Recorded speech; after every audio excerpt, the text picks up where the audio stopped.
Moi je suis arrivée au club, j'avais 15 ans pour pouvoir jouer au foot féminin à haut niveau puisque je viens des Hautes-Alpes et que là-haut il n'y avait pas de foot féminin, donc je jouais que chez les garçons. Donc quand il a fallu faire un choix, mon choix s'est porté sur Monteux parce que c'était un club familial et avec de grandes ambitions. Donc j'ai fait toute ma carrière ici. Je suis partie 1 an pour jouer en première division à Issy-les-Moulineaux et après je suis revenue naturellement à Monteux. Là c'était un D2 à Monteux, donc c'était quand même pas mal aussi.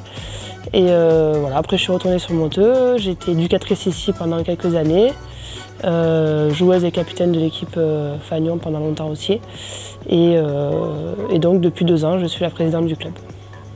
C'est un club que j'aime énormément, à qui j'ai beaucoup passé d'années ici, j'ai grandi ici aussi.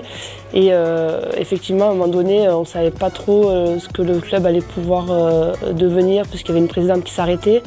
Et du coup, naturellement, ça a été de se proposer pour continuer ce qui a été construit pendant des années.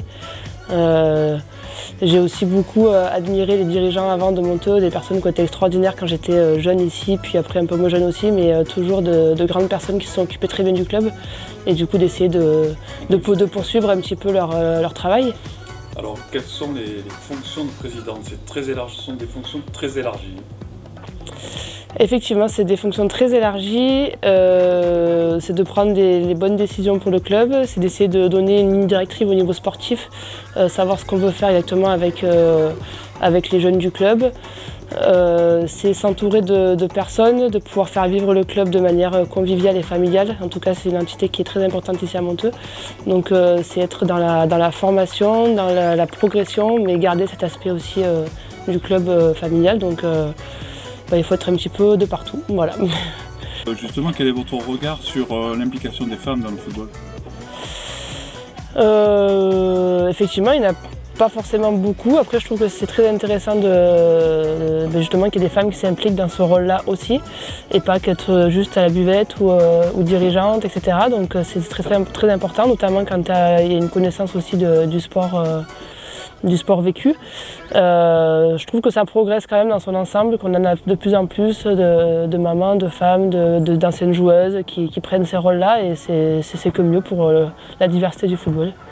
C'est sûr que c'est des passions et des rôles de bénévoles qui sont de plus en plus rares, mais on a encore des gens qui apprécient donner de leur temps aussi pour le club. Et du coup, il faut savoir les solliciter, il faut savoir un petit peu du coup vers qui se tourner, mais c'est très important pour le club, et le club sans bénévoles ne serait pas là, donc il faut maintenir ça, même si c'est pas toujours facile. Alors, joueuse, éducatrice, dirigeante, présidente, jusqu'où vous voulez aller, vous êtes fixé des limites dans le temps? Non, là c'est vrai que je serai certainement sur ma dernière année, c'est même sûr, de présidente, parce que c'est un engagement qui est très important, avec un investissement qui est très important aussi, et du coup je préfère le faire sur un temps comme celui-là et après laisser la main et essayer de le faire le mieux possible que de rester trop longtemps et de pas continuer jusqu'au bout. J'ai un enfant aussi en bas âge, donc je pense que c'est aussi plus compliqué de tout concilier que quand on a une vie différente. Donc voilà, là c'était très agréable pour moi de le faire, et je l'ai fait avec amour et passion pour le club. Mais du coup, d'autres personnes très bien vont pouvoir récupérer la suite de ça et continuer ce qui a été commencé.